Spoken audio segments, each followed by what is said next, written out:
antes de entrar no tema um pouco propriamente dito, eu queria contar um pouquinho. Eu acho que a sociedade mundialmente passa por um momento de mudança, né? As leis anticorrupção no mundo começaram na década de 70 nos Estados Unidos, com o FCPA, que foi a primeira.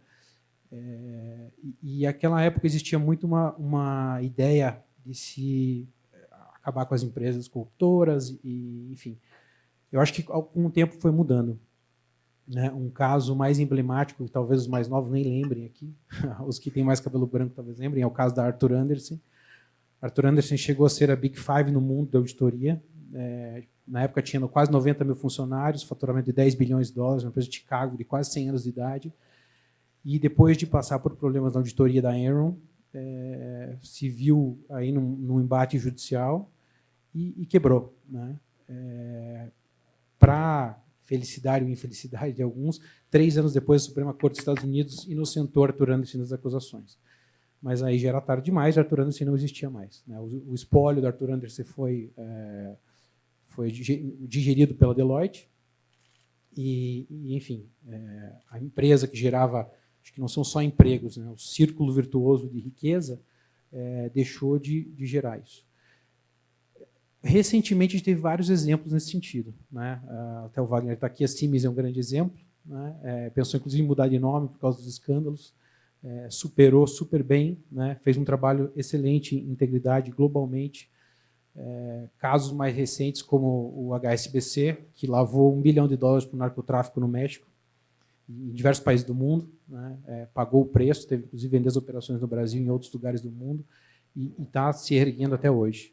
E, para mim, o caso mais emblemático que a gente vive nos dias atuais é o caso da Volkswagen. Né?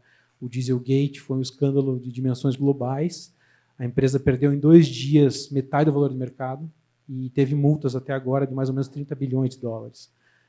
Isso mostra para nós um pouco da importância que é a reputação de uma empresa. E acho que, acima de tudo, o compliance ele serve como guardião da reputação da empresa. Porque acho que empresa sem reputação tende ao fracasso. Né? Voltando um pouco aos dias atuais, digamos assim, né?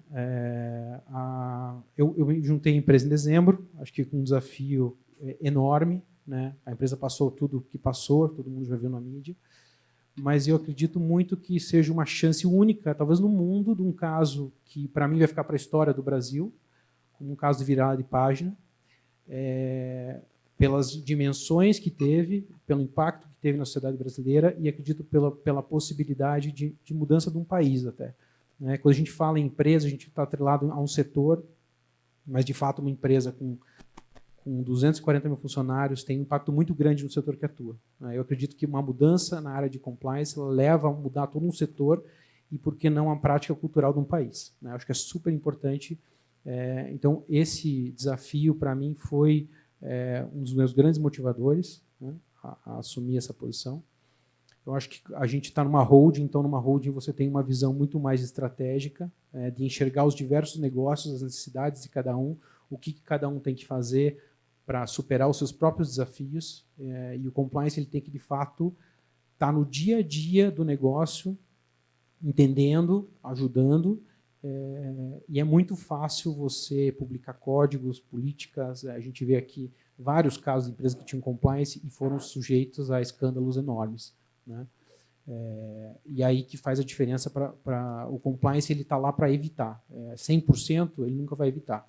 Eu sempre falo desse caso do Morgan Stanley, que passou recentemente por acho que faz alguns anos já. Eles tiveram um caso na Ásia, super emblemático, de um diretor que fez uma fraude enorme,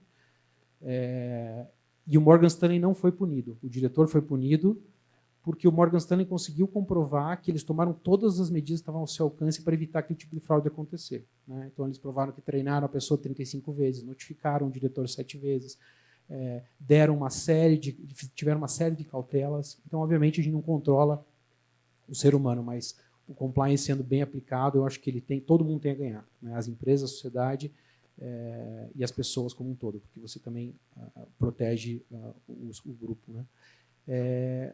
No nosso caso especial, a gente começou um trabalho super rigoroso do zero. Né? A gente mapeou os riscos do grupo, que foi uma tarefa enorme. Implementou canais independentes, porque você vê que no dia a dia as pessoas não têm a confiança, falam, poxa, será que eu vou entrar em contato com um canal de denúncia ou de ética, chame como quiser chamar, e eu vou ter a segurança que meu relato vai ser anônimo, isso vai ser devidamente apurado. Então, é um processo lento, né, mas eu acho que ele vem amadurecendo, isso dá confiança quando existe um resultado. Hoje o grupo tem, em média, 200 a 300 denúncias por mês nos seus canais de denúncia, é muita coisa.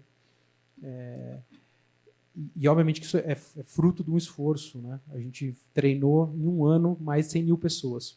Então, muita gente investiu quase 100 milhões de reais em compliance, que muita gente fala, poxa, mas vocês estão loucos, é muito dinheiro.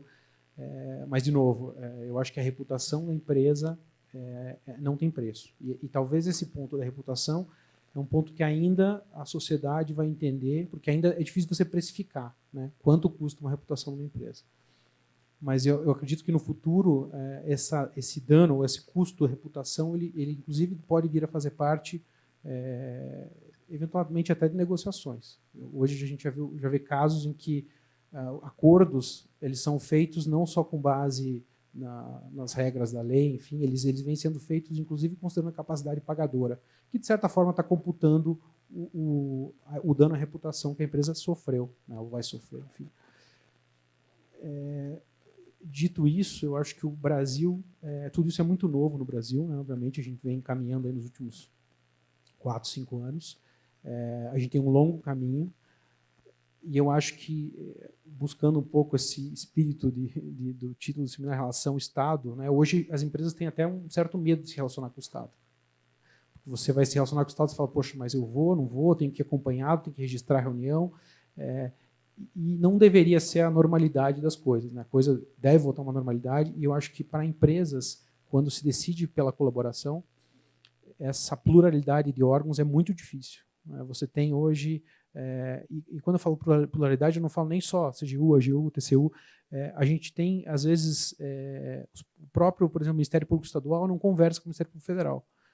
Então, você tem essa grande dificuldade de conciliar tudo, né? E, obviamente, que isso demanda gente, recursos, um esforço tremendo da empresa. Mas eu acredito que, futuramente, o Brasil tende a converger, né? Eu acho que, provavelmente, a gente vai ouvir isso um pouco mais no painel da frente, que os Estados Unidos têm um modelo um pouco mais centralizado, mas ainda no Brasil a gente tem uma situação única, porque os Estados Unidos é um país de muitas corporações. As corporações americanas, elas são corporações quase que sem dono. Elas têm capital 100% na bolsa, diferentemente do Brasil, onde a maioria das empresas tem, de fato, um dono, né? E como que você lida com isso, né? Então, eu sempre digo e martelo, para a gente ter um programa de compliance que funciona em qualquer empresa, eu acho que você tem que ter o apoio irrestrito do acionista, e no caso das corporações, a mesma coisa, representado pelo conselho. Esse é um ponto. Outro ponto, que a comunicação é fundamental. Se a comunicação não for efetiva, e quando eu digo efetiva, não é você simplesmente mandar um e-mail ou falar o código de conduta de 100 páginas está ali para o funcionário ler na intranet, é você sentar com essas pessoas, entender então os problemas. A maioria dos relatos, por experiência própria, eles não vêm pelos canais. A pessoa procura alguém do RH, do própria equipe de compliance, para relatar alguma coisa. Então, essa comunicação e essa transparência em como você gera essas coisas é fundamental. E junto com isso vem a questão de você ter regras claras para tudo o que acontece na empresa, seja para investigar, quanto para ter uma política de consequências. Eu não posso favorecer fulano ou ciclano porque ele é amigo de alguém, ou porque ele enfim, eu tenho que ter uma regra única para investigação e tenho que ter uma regra única de consequências. Se a pessoa levou uma caneta da empresa, ela vai ser demitida, seja ele o presidente ou o faxineiro. Então, acho que isso é o segundo passo da evolução do compliance. O compliance, como a gente conhecia há 10 anos atrás, era basicamente o canal de denúncia e a gente investigava, mas não tinha talvez essa rigidez que a gente está vendo hoje, que acho que é super importante para a transparência do processo. Emir, as empresas relatam uma quase impossibilidade, uma dificuldade muito grande de fazer acordo de leniência. Como é a experiência de vocês? Bom, eu cheguei depois que o acordo foi feito, né? Mas eu acho que, enfim, o acordo foi feito. Eu acho que hoje, como eu falei, o que existe é a dificuldade, porque são muitas entidades, né? Então, você conciliar um diálogo com várias entidades é, de fato, uma dificuldade, tanto em nível de pessoas, quanto em nível de conhecimento, atendendo os requisitos de cada entidade. E eu acho que o Brasil tende, né, o mundo ideal, acho que seria algum órgão misto composto por N entidades que tivesse uma autonomia para negociar um acordo. Mas, voltando assim ao nosso acordo especificamente, eu acho que foi um acordo pioneiro, né, porque é o primeiro acordo no mundo que prevê uma destinação de 2 bilhões e 300 milhões de reais para projeto social. No mundo não, o da CIMIS tinha, mas é o maior, de fato. E eu acredito que isso tem um poder transformador enorme, né? Numa sociedade como o Brasil, hoje o maior grant maker do Brasil, em termos de projetos sociais, contribui aproximadamente 20 milhões de dólares por ano, que é o Ford Foundation. E a assimetria, obrigações e direitos dos dois lados, há equilíbrio na relação? Olha, é sempre difícil você falar em equilíbrio na relação, né, quando você está falando com autoridades. Eu acho que a empresa sempre está num papel mais de cumprir, de fato, o que lhe cabe, né, e tentar atender ao máximo. Então, equilíbrio, né, eu acho que é uma busca constante entre as partes para tentar chegar a um equilíbrio. Mas, obviamente, que a palavra final acaba sendo sempre da autoridade, né. Então, dito isso, só voltando no que eu estava concluindo, eu acredito que o terceiro fator importante para um programa ter sucesso, obviamente, é você saber fazer regras sem superburocratizar, né? Hoje a gente vê empresas que chegaram a cúmulo de ter que abrir um departamento de desburocratização porque estavam afogados em burocracia. Então, assim, se a gente não tem um cuidado como compliance de fazer a coisa caminhar de uma maneira que seja funcional, também está fadado ao fracasso, né? A gente tem vários exemplos, né, que acontecem ao redor do mundo, que quando você superburocratiza, superformaliza, as pessoas tendem a ignorar as regras e fazer por conta. Então, eu acho que você... E o compliance é uma missão de todos, né? Eu acho que não é o EMIR ou a equipe só de compliance que vai fazer, claro que a gente tem que fazer, mas cada funcionário que está vendo no compliance a chance da empresa ter um futuro melhor, de buscar de volta a sua imagem e reparar a sua reputação e, vamos dizer assim, de certa forma, recuperar a relação com a sociedade. Porque eu também acho que se não houver uma ponte com a sociedade da empresa, a sociedade não tiver um apoio à empresa, também não adianta só a empresa e autoridades. Acho que a sociedade é fundamental nesse processo de cura, vamos dizer assim. E é um processo que leva tempo, esforço, trabalho duro. Acho que tem que ser um processo rigoroso, mas eu acredito que, de novo, nesse ponto, para concluir, estou passando do tempo já, é um processo que demanda, eu acho que tem o condão de fato, mudar o Brasil. Porque a gente vê setores, as nossas colaborações, as colaborações dos colaboradores, atingindo os setores inteiros, não está falando de uma prática, práticas de setores, que, de fato, isso tem um condão de mudar o setor e mudar o Brasil. Então, acho que a gente tem essa missão. No fim, eu acho que é um enorme desafio. Espero que, para o futuro, isso vire um case. Bom, eu já fiz as minhas questões aqui, eu consulto a mesa para ver se há perguntas a fazer ao Emir. Aqui, eu não sei se eu falei, de início, as perguntas, por favor, por escrito, as moças estão ali atrás esperando para serem chamadas. Bom, dito isto, apresentada a vítima, vamos para o algoz, né? Doutor Bruno Dantas, o que o senhor tem a dizer em sua defesa? Bom, Márcio, primeiro, parabéns pela iniciativa do evento. E eu, enquanto ouvia o doutor Emir, eu pensava aqui o que eu falaria nesses 10 minutos que você gentilmente nos concedeu. E eu considero importante falar basicamente sobre 3 coisas. A primeira, uma questão um pouco mais conceitual e filosófica sobre qual é o sentido de existir na legislação de um dado país um acordo de leniência. Acordo de leniência, em nenhum lugar do mundo, é feito para salvar empresas a qualquer custo. Há uma balança que precisa ser colocada sobre a mesa e, em um dos pratos da balança, obviamente, se coloca a necessidade de buscar a função social da empresa. Uma empresa acumula, ao longo do tempo, capital tecnológico, acumula trabalhadores que precisam daqueles empregos, também recolhe seus tributos. Agora, de outro lado, quando se tem um ato ilícito, crime, nós temos também o interesse do Estado. Então, a primeira coisa que nós precisamos desmistificar, e eu acho que muitas vezes alguns esquecem disso, é que existe uma balança, um dos lados da balança, que é o Estado, e que o Estado precisa obter daquela empresa não apenas um aprofundamento daquela investigação, mas é preciso que o Estado ele obtenha a recuperação do dano, daquilo que foi desviado. É preciso que haja uma ampliação tal da investigação que justifique a concessão que o Estado está a fazer para aquele que cometeu um crime. Tá? Então, a primeira questão é essa: não existe acordo de leniência a qualquer custo. A segunda coisa que é preciso ser dita é, quando nós falamos de operações empresariais, e já que estamos falando de atos ilícitos, nós poderíamos classificar as empresas em dois grandes blocos. Primeiro, aquelas que suportam o custo Brasil, que aguentam a fiscalização do IBAMA, aguentam a fiscalização do IFAM, aguentam a fiscalização da Receita, aguentam a fiscalização de todos esses órgãos que nenhum de nós gostaria que agisse da maneira tão descoordenada com que age, mas, ainda assim, a imensa maioria dos empresários brasileiros é honesta, obedece às leis, aguenta o custo Brasil e, por conta disso, os seus produtos são mais caros, eles são menos competitivos do que aquele que, por uma esperteza, resolveu pagar uma propina. Então, a primeira coisa que nós precisamos saber é: existem dois blocos de empresários. O empresário honesto, que segue as leis e que suporta o custo Brasil. E, segundo, o empresário desonesto, que decide, por uma esperteza, burlar a lei, pagar uma propina a um agente, que seja, e aí obter facilidades. Dentro desse segundo bloco de agentes, de empresários que caem na tentação de cometer crimes, você tem dois subgrupos.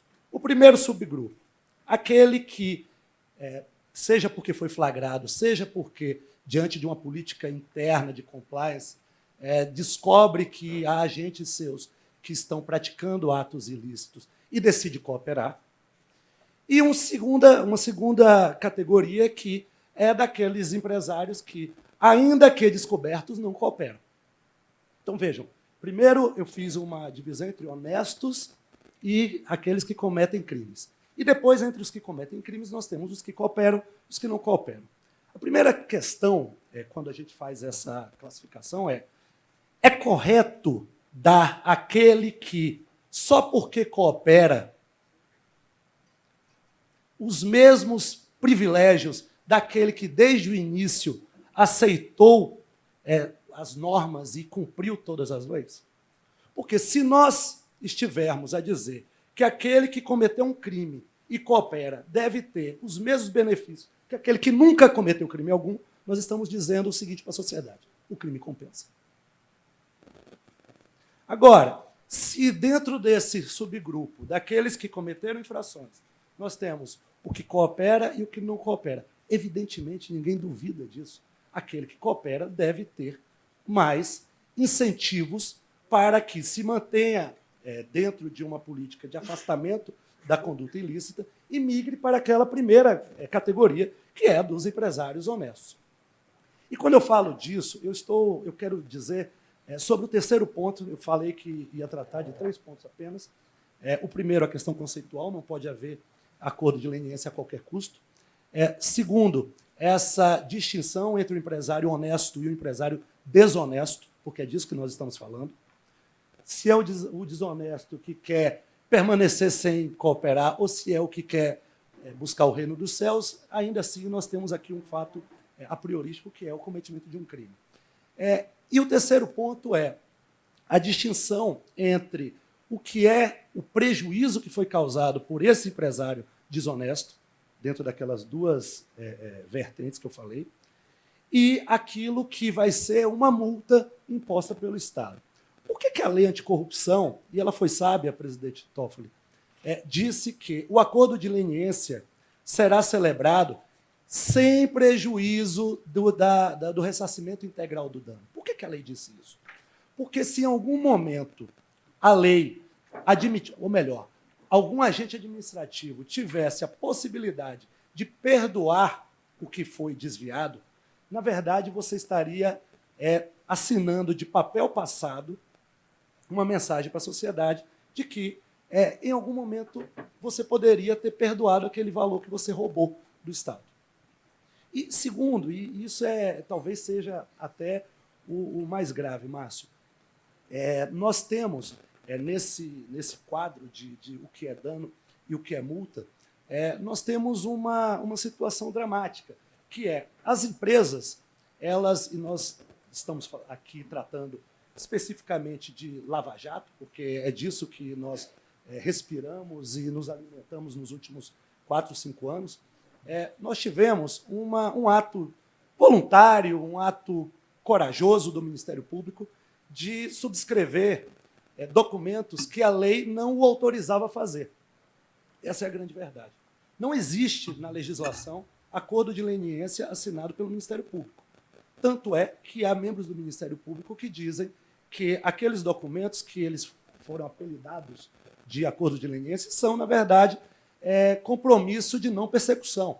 Não é? Ou seja, o Ministério Público assina um papel e diz, olha, eu vou te impor aqui uma multa e vou assumir o compromisso de Ministério Público, não te processar, não buscar ressarcimento. Agora, isso significa que a doutora Grace, pela AGU, não pode propor? Há uma regra básica de direito que diz o seguinte, você só pode dispor daquilo que você detém. Se o Ministério Público não poderia anistiar a empresa, como é que ela poderia colocar num acordo que aquela empresa não precisaria pagar mais nada além daquele montante que foi fixado a título de multa? Então, veja que nós temos aqui uma situação delicada, que é o valor que foi imposto a título de multa pelo Ministério Público e aquilo que terá que ser ressarcido ao erário em razão do dano. É claro que nós, a partir desse cipoal normativo, nós temos aí alguns problemas. Porque, em primeiro lugar, como fazer para que as empresas virem a página sem que nós promovamos um grande programa oficial de branqueamento de capitais? Porque, vejam, o acordo de leniência que perdoa o valor do dano, na verdade, significa que a empresa vai poder colocar para dentro da sua contabilidade algo que ela roubou do Estado. Isso é o conceito clássico de lavagem de dinheiro. Não é? Então, como é que você faz isso?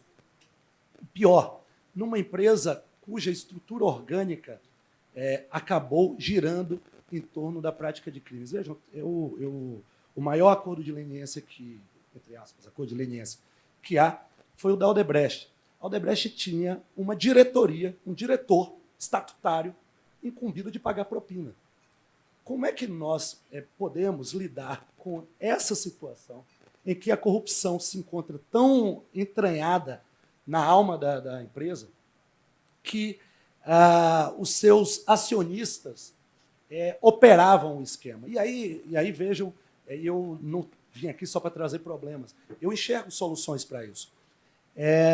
Quando a corrupção ela está tão galvanizada na empresa, a ponto de os seus acionistas terem sido os principais fomentadores das práticas corruptas, eu penso que nós não poderíamos fugir de algo que é muito comum nos Estados Unidos, que você preserva a empresa, mas aquele acionista tem que sair. E aí se fala de alienação compulsória do controle acionário. Porque salvar a empresa, mas manter o acionista, significa premiar aquele acionista que criou o esquema de corrupção. 10 minutos. Vou acabar em menos de 30 segundos agora. A segunda grande questão, Márcio, é que nós precisamos, de alguma maneira, conversar sobre o valor do dano. Porque as empresas não desejam desembolsar mais nenhum centavo. Essa é a grande verdade. Valdir Simão, que já foi CGU, hoje está aí advogado cortejado nessa área de compliance, combate à corrupção, sabe muito bem. As empresas foram ao Ministério Público assinaram gato e levaram lebre. Essa que é a verdade. Elas, ao assinar o acordo de leniência, entre aspas, com o Ministério Público, elas imaginaram, ou pelo menos elas desejaram, não desembolsar mais nenhum centavo. E aí descobriram lá com a doutora Grace que ainda tem um dano a pagar, descobriram lá no TCU que ainda tem um dano a pagar. Porque uma coisa é a multa e a outra é o valor do dano. Quando nós chegamos nesse ponto de impasse, nós precisamos, aí sim, transferir a bola a quem de direito, porque nenhum agente administrativo pode conceder anistia. Eu tenho dúvida até mesmo se o Congresso Nacional poderia conceder essa anistia. Aliás, eu aproveito aqui a presença do presidente do Supremo para dizer exatamente isso. Eu acho que há duas questões cruciais que precisam ser examinadas pelo Supremo no seu tempo, no tempo que o Poder Judiciário leva para instruir matérias dessa complexidade. Primeira, se a tal da alienação compulsória do controle feita por órgãos administrativos seria ou não compatível com a Constituição. É claro que o Supremo dará a última palavra, mas eu lembro que o CAD, hoje, já tem essa possibilidade prevista na sua lei, em casos de agressão à concorrência. Né? Em situações muito drásticas, o CAD pode determinar até mesmo a alienação do controle. Mas a segunda é possível, seja por ato administrativo, seja por lei, anistiar o valor do dano? Se imaginemos que o Congresso faça isso, essa lei seria constitucional? Evidentemente que eu não estou aqui querendo que o presidente do Supremo, Bruno. mas que pelo menos leve essa questão. Encerrei, Márcio. Ok. A mesa tem perguntas? Eu vou falar agora porque eu tenho que sair. As perguntas para o Bruno nós transferimos, então, para depois do presidente. Bom, boa tarde a todos. Vou cumprimentar a todos na pessoa da Grace Fernandes, Mendonça, que é uma pessoa admirável e admirada por todos nós e faz um trabalho excelente lá à frente da AGU. Querido Márcio, todos presentes aqui, vários amigos, vários conhecidos, e sempre uma alegria estar aqui, muito melhor assim informal, né? Então, fico mais à vontade. O tema que tanto o Emir quanto o Bruno falaram exatamente o ponto que está aqui para eles. Então, eu vou dizer, porque o meu não tem tanto a ver diretamente com o que está colocado ali na discussão, e é bom que não tem. Bom, aqui o que me pediram para falar é o que o Judiciário pode fazer para destravar as 12 mil obras federais que o TCU detectou como paradas e que contribuição o STF pode dar na mediação das divergências entre o Executivo e as empresas. Eu posso falar do que já está sendo feito, né? E aí, na verdade, a gente faz essa atuação muito mais como presidente do Conselho Nacional de Justiça, que tem capilaridade nos 94 tribunais em toda a Justiça Nacional, do que na qualidade de presidente do Supremo Tribunal Federal. Então, na verdade, o que estamos fazendo já, essa semana mesmo, vence o prazo para todos os tribunais de contas encaminharem, não é, Bruno? Encaminharem todas as informações a respeito de obras paradas estaduais. O TCU já tem esse levantamento no âmbito federal. Isso implica numa quantia de 140 bilhões orçamentários que estão sem aplicação. O país não tem, para o orçamento do ano que vem, mais do que 36 bilhões para investimentos. Então, só para ter um dado estatístico. Desses 36 milhões ainda, cerca de 14 é para emendas parlamentares. Então, o que falta, muitas vezes, é uma coordenação e uma comunicação. O Emir falou pluralidade de órgãos e falta de comunicação. Pois bem, são temas esses fundamentais e eu vou chegar lá. Mas antes, então, voltando à questão das obras paralisadas. Então, nós fizemos uma primeira reunião com o Tribunal de Contas da União, com todos os tribunais de contas estaduais e municipais, lá no Supremo Tribunal Federal. E ficamos, então, de fazer esse levantamento, que termina. Ao terminar esse levantamento, nós vamos assinar um convênio CNJ, Tribunal de Contas da União e a Associação dos Tribunais de Contas, como é que chama?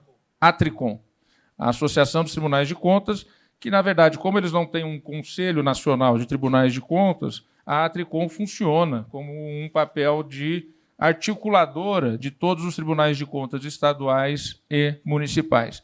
Então, nós vamos fazer exatamente um convênio para enfrentar esse problema. E por que o judiciário atuando nisso? Não é? Será que é papel do judiciário? Infelizmente, hoje, exatamente em razão da falta de comunicação entre os órgãos, da pluralidade de órgãos, acaba que tudo vai parar no judiciário. O Ministério Público tinha competência para fazer tal ou qual acordo, vai parar no judiciário. O Tribunal de Contas da União tem competência para declarar norma inconstitucional? Está lá no Supremo Tribunal Federal para decidir. Não é? Então, estes limites são extremamente... esses temas e os limites de atuação de cada órgão acaba nas suas trombadas, nas suas disputas, indo parar no Poder Judiciário. Ora, a gente tem que agir preventivamente. Assim como eu fiz na AGU, criando as câmaras de conciliação, que depois virou lei, virou CPC, virou lei de mediação 10 anos depois, eu penso que esse é um papel fundamental que o Conselho Nacional de Justiça, e na qualidade de presidente do Conselho Nacional de Justiça, tem que começar a ser feito. Porque o mundo fragmentado de hoje fragmentou as competências na administração pública. Para além de 3 poderes, nós temos as agências reguladoras, nós temos os tribunais de contas, nós temos um Ministério Público com poderes extraordinários, comparado com qualquer outro Ministério Público do mundo, não tem um Ministério Público com tantos poderes como o brasileiro. Então, se nós não dialogarmos, nós não vamos chegar a lugar nenhum. Nós vamos ter o empresariado e as empresas enfrentando uma via crucis infindável, interminável. E aí eu fujo um pouco do tema específico que me foi dado para ir para o tema geral. Tá bem, Márcio? Que é o interesse público e a relação entre Estado e empresa. A relação entre Estado e empresas, infelizmente, é vista até hoje como algo criminoso, mesmo que ela seja feita dentro dos parâmetros legais, dentro do interesse público e sem nenhum tipo de falcatrua ou de desvio.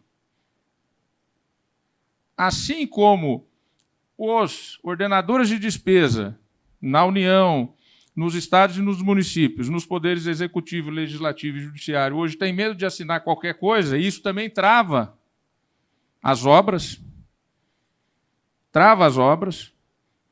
porque a pessoa não tem coragem de ter lá o orçamento, começa uma obra, mudou o prefeito, vem o outro. Eu não assino isso. Teve um problema lá atrás, tem uma investigação, um inquérito civil, eu não vou assinar isso. E para. E ninguém responsabiliza ninguém. Assim como no poder público nós estamos enfrentando essa dificuldade, as empresas enfrentam essa dificuldade. Como é que eu vou relacionar com o poder público sem achar que eu estou, ao conversar, criando alguma dificuldade? Vou aqui contar só um exemplo, muitos que estão aqui conhecem esse caso. João Grandino Rodas, uma personalidade absolutamente impoluta. Foi consultor, foi juiz do Tribunal Regional Federal, professor de Direito Internacional da Faculdade de Direito do Largo de São Francisco, consultor geral do Itamaraty, foi presidente do CAD. Eu até brinco com ele como muitas vidas ele viveu, porque ele conseguiu e consegue fazer tanta coisa em tão pouco tempo de vida, né? O Grandino Rodas, quando foi diretor da Faculdade de Direito, fez um acordo com a Associação dos Ex-Alunos para que se reformassem salas de aula, colocando aquelas salas de aulas que em banco de madeira, que não é que a gente sentava ali sem nem lugar para escrever, porque você tinha que pegar uma tábua para fazer prova, tinha que escrever no caderno, no joelho. Bom, fez a reforma tudo com 2 famílias de ex-alunos já falecidos que queriam, em troca, única e exclusivamente, colocar o quadro e o nome da pessoa ali naquela sala de aula. Cada um doou R$1 milhão. Ele é réu em ação para devolver um dinheiro que ele aplicou na sala de aula.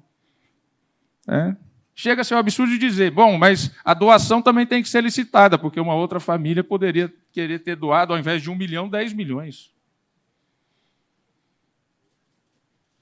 Tem um outro caso aqui de um grande empresário de Brasília, esse é um caso antigo, da época que eu me mudei para cá, que teve um familiar que foi atropelado no Eixão. O pronto atendimento dele aqui no Hospital Regional da Asa Norte salvou a vida dessa pessoa.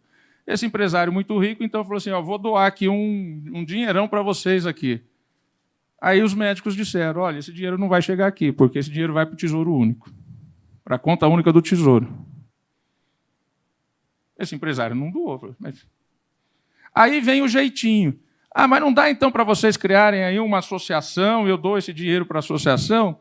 Porque a gente sabe, nas universidades eram os departamentos, aquelas associações vinculadas aos departamentos. Então, a sociedade brasileira, o Estado brasileiro, joga todo mundo na marginalidade. Qual é o antídoto para isso? É transparência. É transparência, é deixar as relações transparentes. Que empresário que não se vê em dificuldade de identificar na agência reguladora X, como é que eu converso com uma pessoa? Tem lá um advogado que é amigo dele. Tem lá um advogado que é amigo dele. Então tem que contratar aquele escritório de advocacia. Mas não é porque existe uma relação espúria, é porque a empresa ela tem essa dificuldade, porque o Estado não é transparente. As pessoas não são transparentes. Por isso que o Márcio sabe isso, as pessoas que trabalharam comigo sabem isso. Todo mundo que pede audiência comigo, se eu posso, eu atendo. Se eu não posso, um assessor, um juiz auxiliar vai atender. Então, tem que ser transparente, porque não tem... Senão as pessoas vão querer achar um jeito de chegar a você. Se você é Estado, você tem que ser transparente e tem que ser acessível.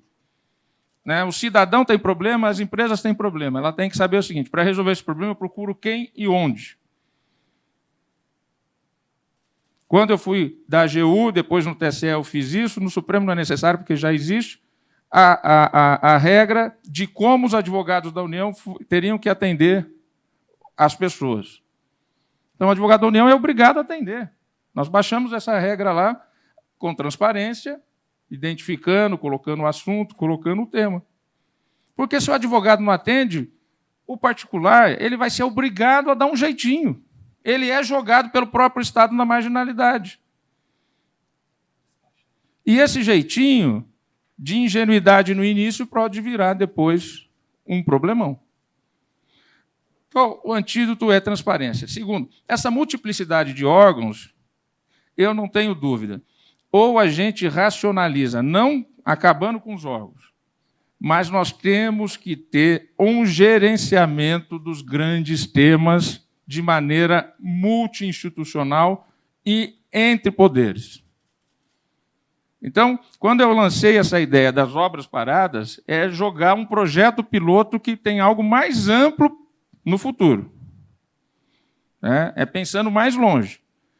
Vamos pegar isso aqui que impacta. Eu acho que tem como a gente conseguir resolver, obviamente não 100%, mas o que conseguir resolver já vai adiantar muito. Dando o exemplo da época da AGU. Eu entrei na AGU, tinham 147 ações no Supremo entre órgãos, autarquias federais. Entre si. 147 ações no Supremo. Não existem mais nenhuma. Não existem mais nenhuma. E sempre quando aparece lá uma briga entre Estado contra a União, a primeira coisa que a gente faz é mandar para as câmaras de conciliação. Agora o André que vai ser o responsável aí, a partir de 1º de janeiro, e eu sei do seu compromisso com esse trabalho aí, a experiência que você atuou com a gente lá no Departamento de Probidade Administrativa e sabe como isso daí é importante. Então, eu penso que o que nós temos que fazer, para muito além daquele tema que você me colocou, Márcio, que é falar das obras inacabadas, é mudar a cultura de relação entre o Estado brasileiro e a sociedade, e, no caso específico da sociedade empresarial, com mais transparência. Isso vai gerar eficiência e isso vai gerar responsabilidade, que são os temas que eu tenho falado. O judiciário do século XXI tem que ser transparente, eficiente e se dar a responsabilidade dos seus atos. E isso é no setor corporativo também. Não há uma empresa hoje que não trabalha com esse tripé de transparência, eficiência e accountability. Então, é fundamental. E na administração pública, nós temos que atuar assim. Se tiver transparência do lado da administração pública, se tiver transparência do lado da sociedade, e especificamente no caso das corporações e das empresas, evidentemente que com isso esse é o melhor controle que pode ter, né? E cada vez menos você vai precisar de órgãos de controle, cada vez menos você vai precisar de situações limites, que as coisas cheguem à situação limite.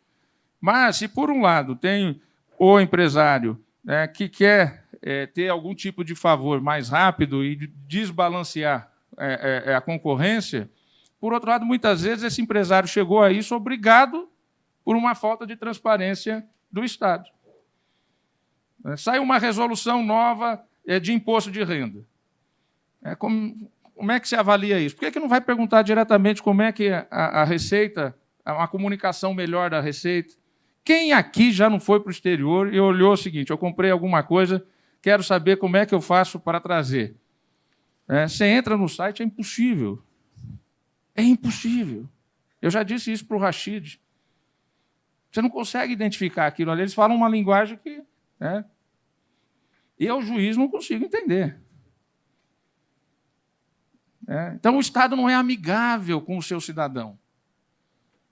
Então, uma das coisas a fazer, Márcio, é cobrar do Estado amigável. Eu hoje penso, e aqui vou falar assim que veio na cabeça, nós tínhamos que pensar, às vezes se fala assim, diminuir ministérios, né? Mas diminuir ministérios não vai fazer com que as caixinhas se comuniquem.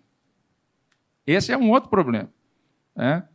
Porque, veja bem, a Receita, ela não chamava Receita Federal do Brasil, há pouco tempo passou a ser do Brasil. Era a Receita Federal, porque ela é mais forte que o Brasil, né? O avião presidencial brasileiro não tinha República Federativa do Brasil, tinha Força Aérea Brasileira. As notas de reais tinham o Banco Central do Brasil, não tinha República Federal do Brasil. Cada caixinha do Estado acha que ela é o Estado em si. Ela é o Estado na sua totalidade. Enquanto não só o Executivo, mas o Legislativo e o Judiciário são o Estado. O Estado é um só. Na verdade, não existem 3 poderes, existem repartições de competências. E hoje muitos teóricos já falam de muito mais poderes. Por quê? Porque se o Estado é um só e você trabalha com repartições de competências, então, na verdade, cada competência tem um poder específico, né? A Anvisa, para dizer se um remédio é idôneo e eficaz, que são os 2 requisitos para aprovar a comercialização de um medicamento, idoneidade e eficácia, a Anvisa tem o poder de dizer isso. Será que se a Anvisa diz que um remédio é ineficaz ou um remédio, né, não é idôneo, ele não atinge o fim para o qual ele foi produzido, será que o juiz pode dizer isso? Se aquele poder específico, aquela competência específica, melhor dizendo, aquela competência específica disse que não é eficaz ou que não é idôneo, né? E são dramas que a gente vive. Então, essa interinstitucionalidade, essa consciência de saber que o poder hoje foi fragmentado também, e, ao ser fragmentado, ele precisa cada vez mais, em cúpula principalmente, ter uma intercomunicação, criar câmaras para destravar essas questões, né? Então, veja bem, existe um problema. Quem é competente na área de compliance e de acordo de leniência? Alguém tem que pôr esse problema em cima da mesa e chamar todo mundo e sentar, né? Agora, como é que vai funcionar o comitê? Detectou uma obra importante, uma estrada que está parada. É estabelecer prioridades. Estabelecer prazos, prioridades, né? Isso tem que ser analisado em tanto tempo e ser resolvido. Isso da parte do CNJ. Isso que nós vamos fazer com obra paralisada. Nós vamos identificar e... Então, tem lá um processo que está parado lá por uma decisão de um desembargador, uma obra ambiental está parada há 6 anos. Agora, presidente... Vamos decidir. Coloque em pauta o agravo que está parado. Esses casos existem. Coloque em pauta. Você está segurando isso numa liminar. Pauta o processo e destrava. Ou mantém aquilo ou não mantém, mas resolve. Nós não podemos mais perder tempo esperando as indefinições constantes. Agora, presidente, falávamos aqui da força do Estado, né? Existe uma assimetria absoluta nas relações do particular com o Estado. O que mais me impressiona não é o carro da polícia ou a ambulância, ou sei lá, achar que pode passar no sinal fechado, estacionar em cima da calçada. O mais impressionante é a sociedade achar isso natural, que o Estado pode tudo. Mas o Estado pode funcionar na sua diversidade. Em Jerusalém, você tem, conforme o acidentado, ele é recolhido pelo crescente, né? Ou ele é recolhido pela Estrela de Davi, ou é recolhido pela Cruz Vermelha. O importante é que ele é recolhido e resolvido o problema.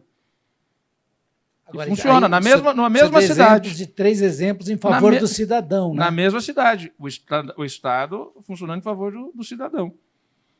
Acontece um acidente de carro. Aquele que for cristão vai ser recolhido pela Cruz Vermelha.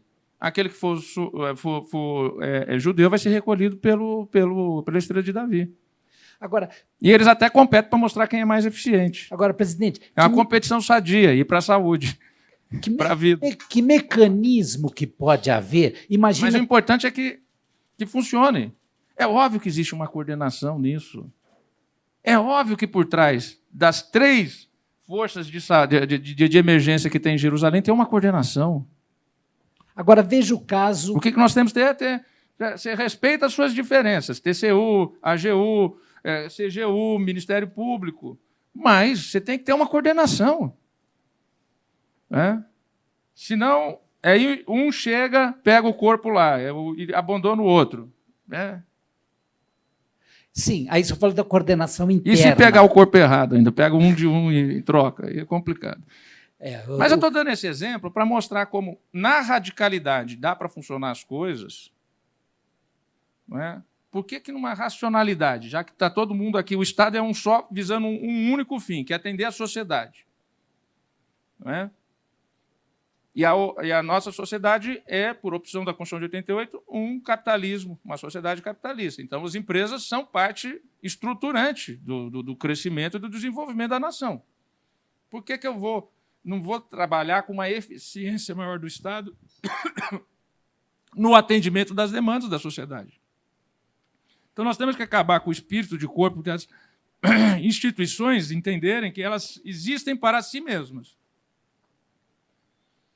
e não para o cidadão, não para a sociedade. O Estado ele existe para atender as demandas da sociedade, ele não existe para se auto-atender. Então, a conscientização de que todos nós somos Estado já é um primeiro passo, porque essa conscientização, quando você via 147 casos no Supremo entre INCRA versus IBAMA, que sentido tem isso? O presidente que nomeia o presidente do INCRA é o mesmo que nomeia o presidente do IBAMA. E aí o papel da AGU, com a capilaridade da AGU, virou exatamente esse órgão de coordenação de tudo. E se não coordena, decide. Arbitra e decide, põe um ponto final. Não é? Então é fundamental criar isso tudo hoje. É por lei. Né? A gente começou isso sem ter uma legislação, a legislação veio depois. Né? Por isso que eu digo, esse projeto das obras travadas, né, é um projeto que eu coloquei na mesa, porque o judiciário faz parte do problema, porque são decisões que existem, não são todas, ainda. Na verdade, a maioria das obras estão paradas por outras questões.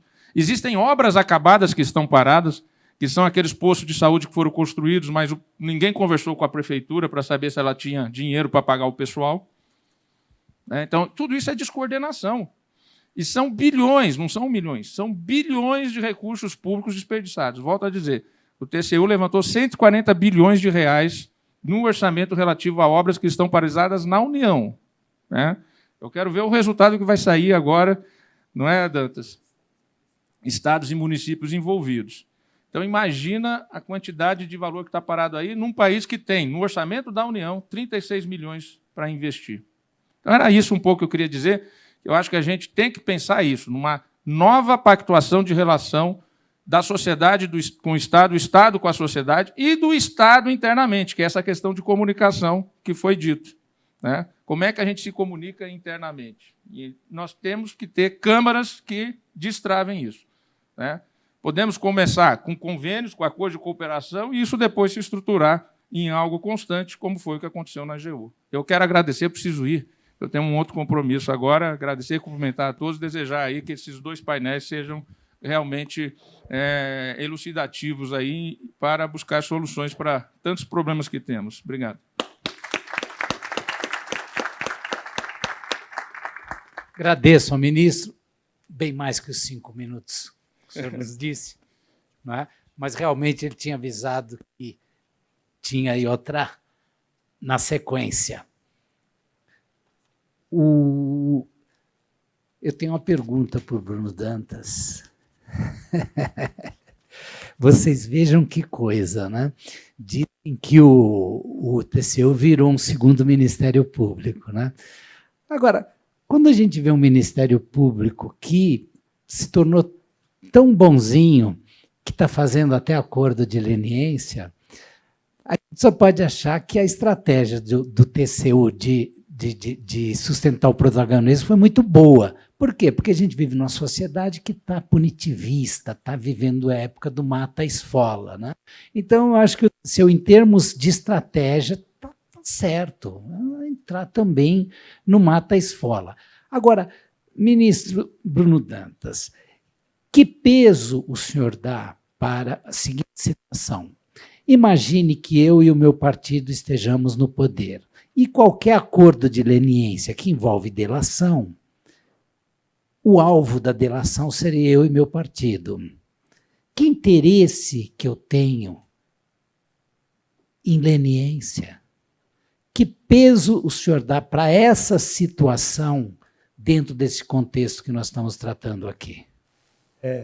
Sem dúvida alguma, a gente não pode esconder a realidade ou ignorar a realidade. Isso é um dado que está presente na realidade brasileira. Agora, por isso eu disse, lá na minha fala, que a iniciativa do Ministério Público foi corajosa e louvável, porque o Ministério Público é um órgão de Estado absolutamente desvinculado de qualquer dos poderes da República. Então, certamente, se você tem um parâmetro que foi estabelecido pelo Ministério Público, nós já temos ali mais ou menos um farol para onde nós vamos olhar. A questão que me parece, Márcio, é que se isso precisa sim ser considerado, e nós temos visto o Ministério Público protagonizando esses acordos de leniência, a ponto de o acordo que a CGU tem celebrado ser chamado de acordo espelho. Um acordo espelho, na verdade, é um acordo em que a CGU eventualmente abre mão de algumas das possibilidades que ela deveria ter como órgão legitimado legalmente para fazer o acordo de leniência, para ter uma deferência pelo acordo do Ministério Público. E veja, até aí não tem problema algum. Não é? O que me parece que nós não podemos fazer, e eu acho que aí é que está o ponto de equilíbrio, é descumprir a lei. Entende? Eu acho que, se nós formos ver a cronologia que levou à edição da lei anticorrupção, não foi porque políticos bonzinhos brasileiros entenderam que era hora de criar regras para punir empresas corruptas. É porque havia uma demanda da OCDE, que é exatamente a de exigir que a corrupção transnacional fosse reduzida. Porque se você tem empresas que competem no mercado global e você tem uma empresa no Brasil que pratica corrupção de maneira endêmica, sistêmica e compete no mercado externo, você criou, evidentemente, uma situação de desbalanceamento. Então, não foi o Brasil que decidiu, olha, agora nós vamos virar honestos e vamos aprovar uma lei anticorrupção. Não, havia uma pressão externa para fazer isso. E essa lei que foi aprovada pelo Congresso é uma lei que segue um modelo internacional. E é esse modelo internacional que diz que o dano precisa ser reparado, porque senão você criou uma vantagem competitiva muito grande para aquela empresa que celebrou um acordo no Brasil e não lá na Alemanha ou onde quer que seja. Outra questão, se de um lado as empresas têm pessoas físicas corruptas, do lado do Estado há funcionários públicos que produzem as causas da corrupção. A balança não deveria ser mais equilibrada? Porque o senhor traçou um quadro do Estado muito bonzinho e a iniciativa privada seja injusto comigo. muito malévola. Não é verdade, você está sendo injusto comigo. Eu não falei que o Estado é bonzinho e o privado é maléfico, em momento algum. O que eu tentei colocar aqui para você foi que nós, no momento de fazermos esse sopesamento, que é um acordo, ele pressupõe várias rodadas de negociação até se chegar a um entendimento. E, evidentemente, que quando se fazem essas rodadas de negociação, você precisa levar em consideração o interesse público, você precisa levar em consideração o interesse social, porque, veja, uma coisa é o interesse do Estado, uma outra coisa é o interesse da sociedade. Não é? O presidente Toffoli falou aqui, muitas vezes, você tem esses interesses se sobrepondo. Agora, é óbvio que você não pode, no momento de fazer essas rodadas de negociação, deixar de analisar a responsabilidade do Estado. É claro que o Estado tem responsabilidade, porém, a sociedade, aí eu não estou falando de servidores públicos, a sociedade não pode ser punida duas vezes. Primeiro, quando foi roubada, e segundo, quando quem roubou foi anistiado. Então, tem que ter esse cuidado. Vamos, então, seguir em frente. Eu passo a palavra agora à nossa ministra da Advocacia Geral da União, Grace Mendonça. Bom, boa tarde a todos. Eu quero também agradecer a gentileza do convite, dizer da alegria de poder compartilhar essa mesa com pessoas tão qualificadas e tão, do ponto de vista de conhecimento do assunto, tão aprofundadas nos estudos, enfim, e na própria experiência. E eu tomo a liberdade aqui de abordar, talvez, a questão de um outro ponto de vista. Eu acredito que, quando nós estamos falando aqui das relações, novas relações entre Estado e empresas, nós precisamos primeiro partir da seguinte premissa: não há poder público sem o setor privado. Poder público não funciona sem o setor privado. E não há setor privado que funcione sem o poder público. Porque o setor privado depende do poder público. Quando eu falo essa dependência, eu não estou falando da dependência em termos de recursos. Eu estou falando da dependência, inclusive, no tocante às normas que são aplicáveis para o desenvolvimento de qualquer atividade econômica no país. Ou seja, o setor privado depende da atuação regulatória do Estado. Então, não há como se desenvolver uma atividade econômica no país sem que essas relações sejam relações altamente sofisticadas.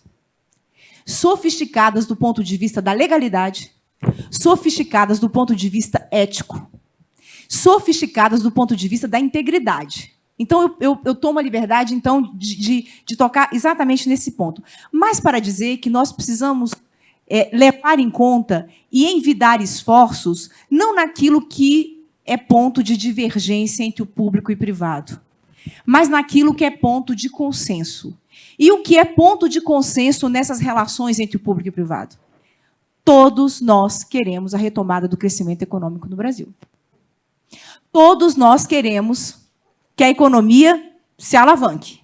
Por quê? Sabemos que se o país cresce e economicamente vai bem, a sociedade vai bem, nós vamos aumentar o número de empregos, vai haver circulação de riquezas, e, com isso, o país cresce e se desenvolve. E, na verdade, quando nós refinamos essas relações em prol de um crescimento econômico do país, o que nós estamos fazendo, em última análise, é cumprindo um dever que a Constituição de 1988 nos impôs, quando estabeleceu lá no artigo 3º, entre os objetivos da República Federativa do Brasil, exatamente a garantia do desenvolvimento nacional.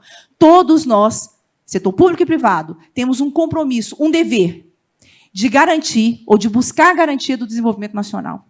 Daí um eixo central dessa discussão. Se nós queremos crescimento econômico, e esse é o ponto que nos une, o que nós precisamos para o Brasil crescer nas relações envolvendo o público e privado? Precisamos de segurança jurídica.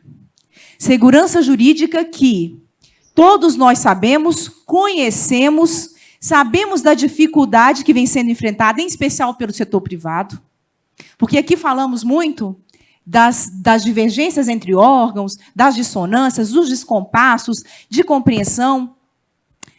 E, obviamente, que quando o investidor quer aportar recursos no Brasil, seja um investidor interno, seja um nacional ou estrangeiro, o fato certo é que ele avalia, dentre o produto interno bruto, dentre os índices econômicos do país, ele avalia a segurança jurídica. Nunca a segurança jurídica foi objeto de tanta preocupação como nos últimos tempos. E aí o que nós precisamos saber? Nós precisamos trabalhar e muito em prol da segurança jurídica. E a gente entra... O que é a segurança jurídica, senão um direito fundamental que todos nós temos a uma ordem jurídica estável, a uma ordem jurídica previsível, a uma ordem jurídica segura, do ponto de vista da estabilidade das relações. O poder público tem o dever de assegurar que essas relações sejam estáveis, porque a surpresa ela é péssima no ambiente de investimento. A surpresa é péssima quando o setor privado quer fazer aportes para poder alavancar a economia no país.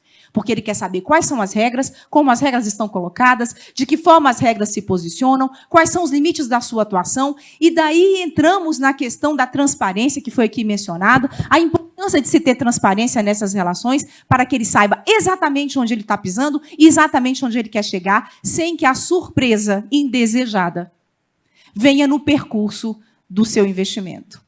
Quando eu digo isso, digo que nós estamos falando de infraestrutura, e infraestrutura está exatamente nesse contexto de necessidade de crescimento que o país está tendo e está vivenciando como nunca antes.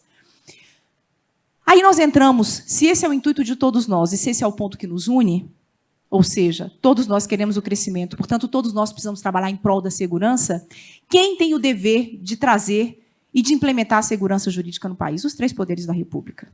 Poder legislativo, através de regras claras, evitando uma inflação legislativa em matéria de natureza econômica. Porque o que a gente observa muitas vezes é que os setores eles não compreendem, às vezes, as regras que são colocadas, sequer pelo próprio legislativo. Então, o poder legislativo, através de regras que sejam claras e que evitem espaços interpretativos que gerem insegurança jurídica. Segundo ponto, é missão e é dever também do poder executivo.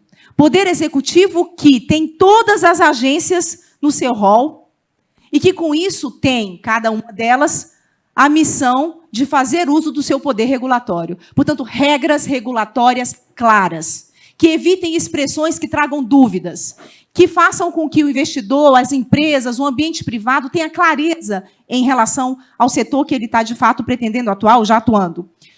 Nós, inclusive, ministro Bruno, estamos desenvolvendo na Advocacia Geral da União um trabalho que é uma portaria que nós editamos recentemente, que é uma portaria que nós chamamos de Portaria de Coerência Regulatória, em que nós constituímos um grupo de trabalho para que pudéssemos revisitar todo o estoque regulatório no país, para que, com isso, pudéssemos ali aferir onde há duplicidade, onde há sobreposição de norma, para que, com isso, pudéssemos trazer sugestões para os gestores nas agências, para que eles possam, ali, na sua atuação regulatória, ter um nível de tratamento jurídico dessa norma mais eficiente, mais trabalhado, mais elaborado. Inclusive, abrimos para as empresas, através dessa portaria, a possibilidade de participarem de uma audiência pública, que será realizada agora no dia 30, em que o setor privado vai trazer as suas sugestões para que a advocacia pública possa, no ambiente da sua atuação, trazer alguma referência em nível de coerência regulatória. Quando a gente fala de coerência regulatória, nós estamos falando de quê? Nós estamos falando de padronização de normas, nós estamos falando de uma padronização tanto na criação como na revisão, até a revogação das normas. Então, voltando, primeiro, é missão do Legislativo, é missão do Executivo e é missão do Judiciário. Por quê? Porque o investimento no Brasil, o tratamento que está sendo dado pelas empresas, as múltiplas questões, tudo isso hoje é objeto de judicialização, como já foi colocado aqui na fala do ministro-presidente da Suprema Corte. Nós estamos vivendo um país judicializado. As empresas têm os centros das suas discussões, os eixos centrais da sua atuação, todos eles judicializados. O setor elétrico é todo judicializado nesse país. O setor de infraestrutura é todo judicializado nesse país.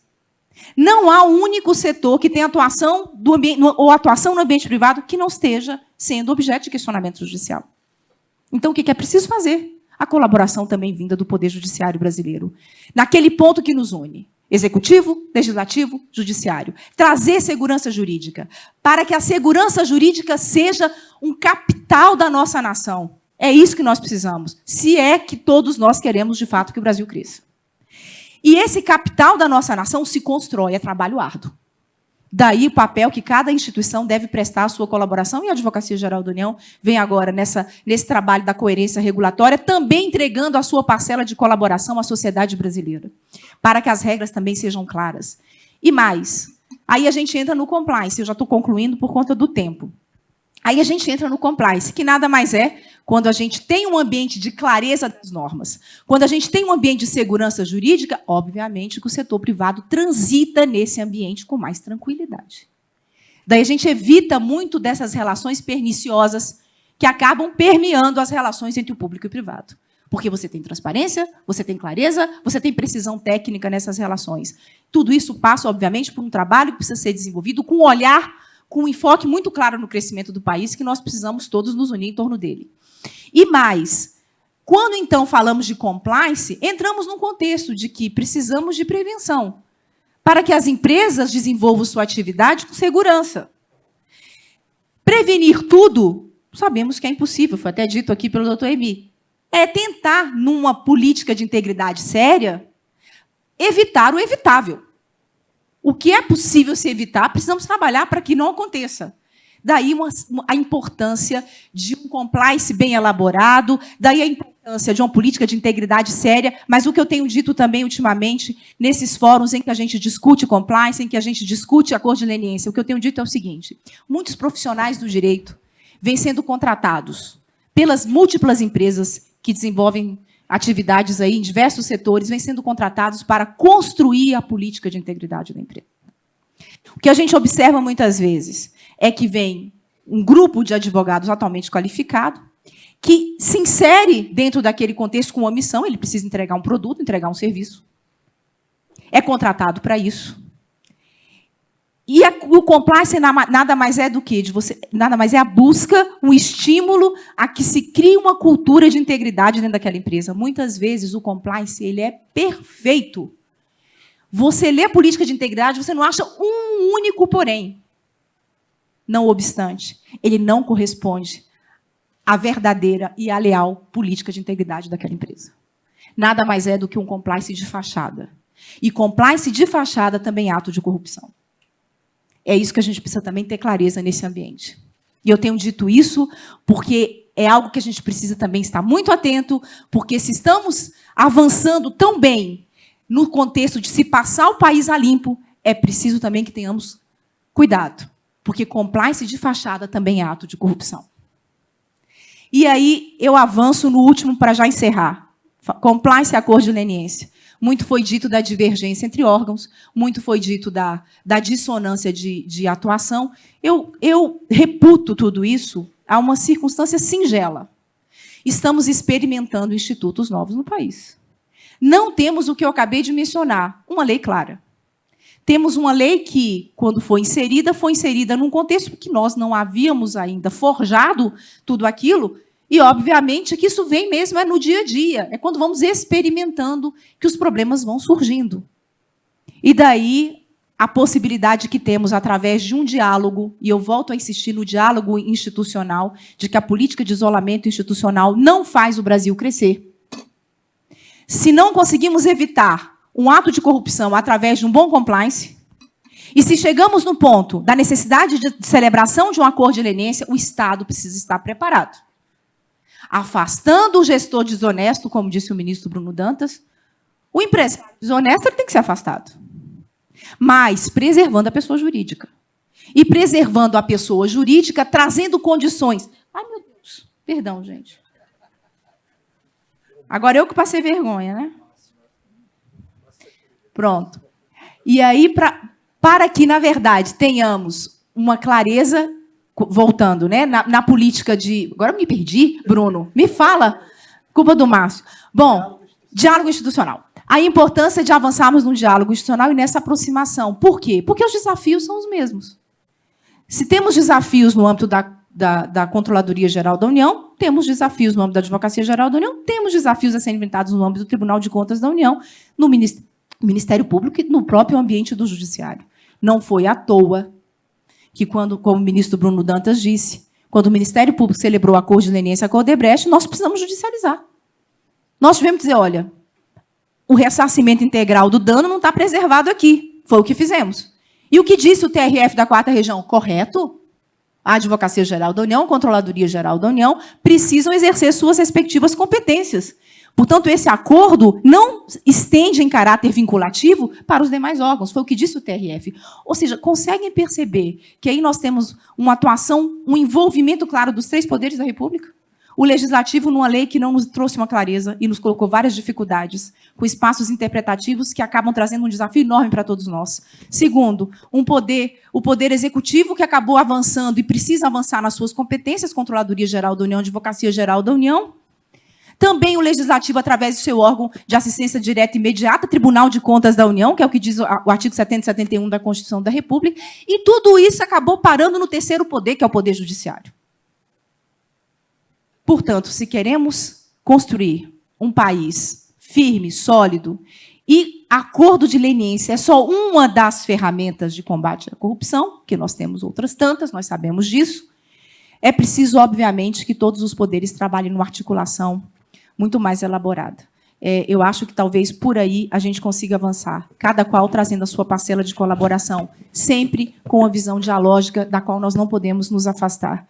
Os órgãos precisam, de fato, se comunicar, precisam, de fato, compreender as suas dificuldades e ter a clareza de que nós estamos ainda experimentando institutos novos e, quem sabe, no futuro próximo, talvez, quem sabe, no próximo ambiente, no Congresso Nacional, possamos avançar no aprimoramento da nossa legislação anticorrupção, que traga uma definição em torno dos papéis de cada um, respeitando os parâmetros constitucionais, e, com isso, consigamos trazer para esse ambiente privado, quando se trata de política de combate à corrupção, uma luz que possa, de fato, trazer uma condição de se avançar de modo mais concreto e eficiente nesse desenvolvimento nacional, que é algo que é objeto de atenção de todos nós e deve ser, de fato, não podemos nos afastar dele. Obrigado, ministra. É isso. Eu agradeço muitíssimo a oportunidade e tenho certeza absoluta de que a advocacia, tenham todos certeza absoluta de que a Advocacia Geral da União também vem dando a sua parcela de colaboração.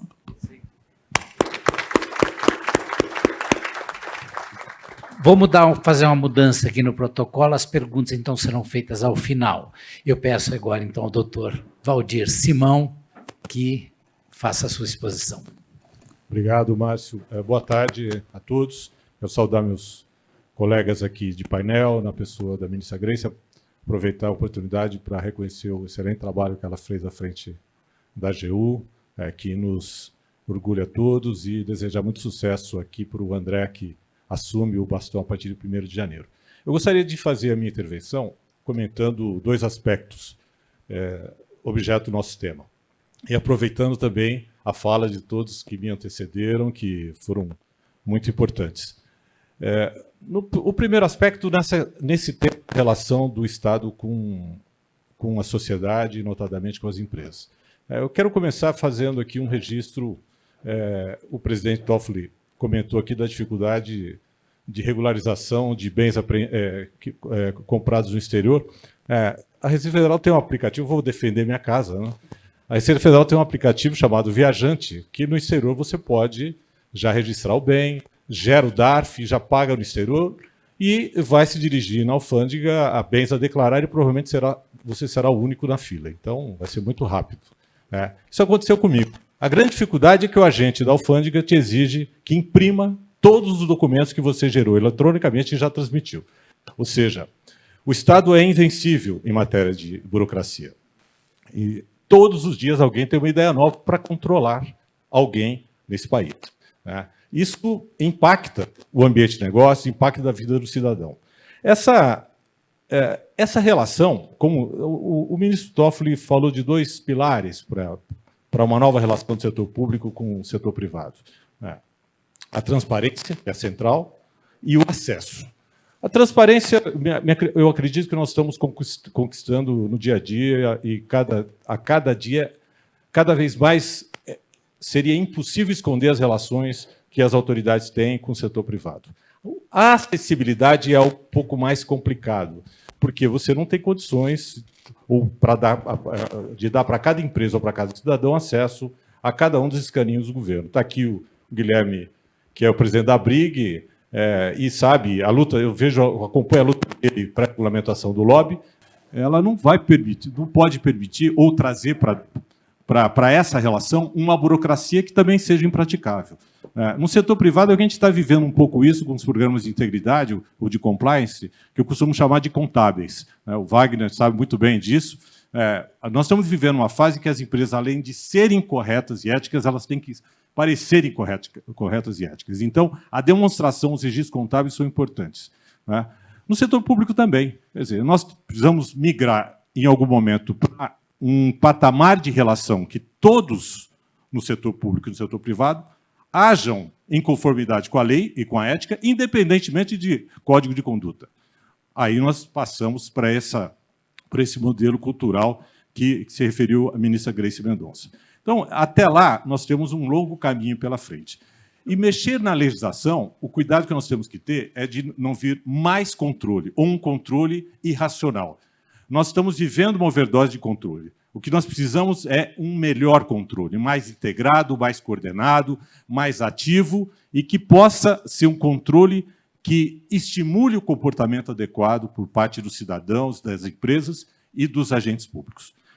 Falando um pouquinho do tema da lei anticorrupção, eu queria... nós estamos cansados de diagnóstico, mas eu acho importante fazer um registro aqui para entender um pouco do que eu vou falar. Eu penso que nós temos dado um valor excessivamente grande, maior do que ele merece, ao acordo de leniência. A lei anticorrupção ela vem e traz a responsabilidade objetiva das empresas em um conjunto de práticas ilícitas relacionadas à corrupção, mas também em fraudes e licitações de contratos.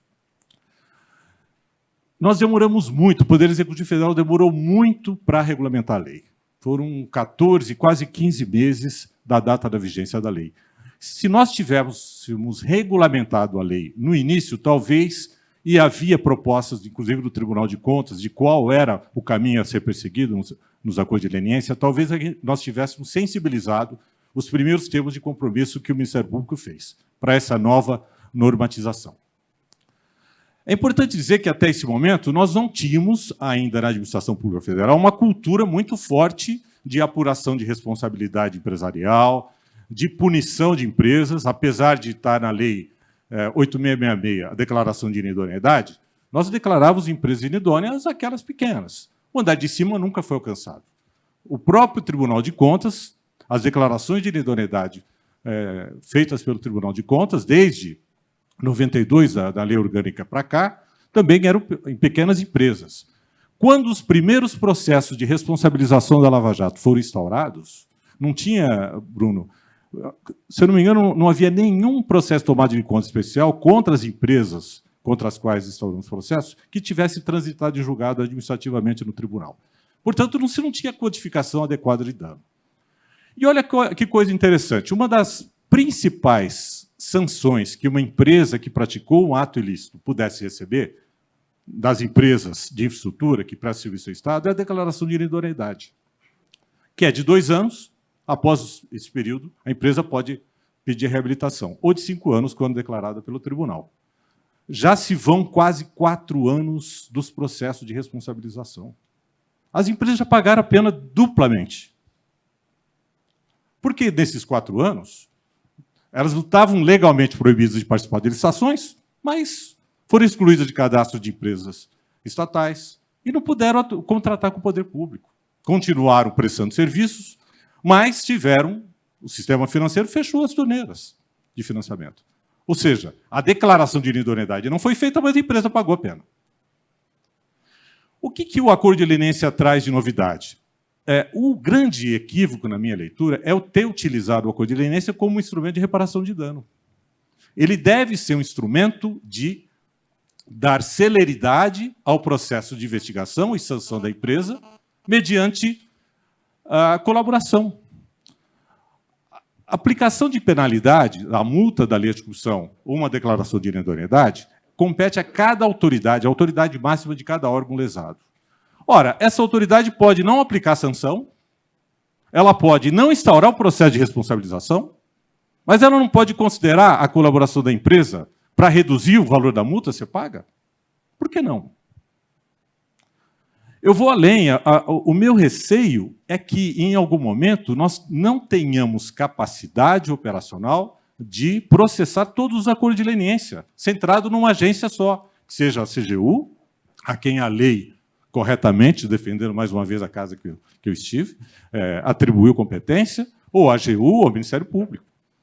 Eu acho até que o acordo de leniência pode ser um instrumento que poderia ser descentralizado a cada órgão que tenha sido lesado, mediante o qual o órgão negocia o valor da multa a partir da colaboração, para dar celeridade ao processo. Nós não podemos demorar 4 anos para aplicar uma sanção a uma empresa.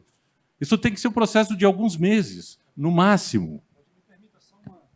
Por favor. Só uma rápida interrupção, porque você tocou num ponto que, para mim, é crucial.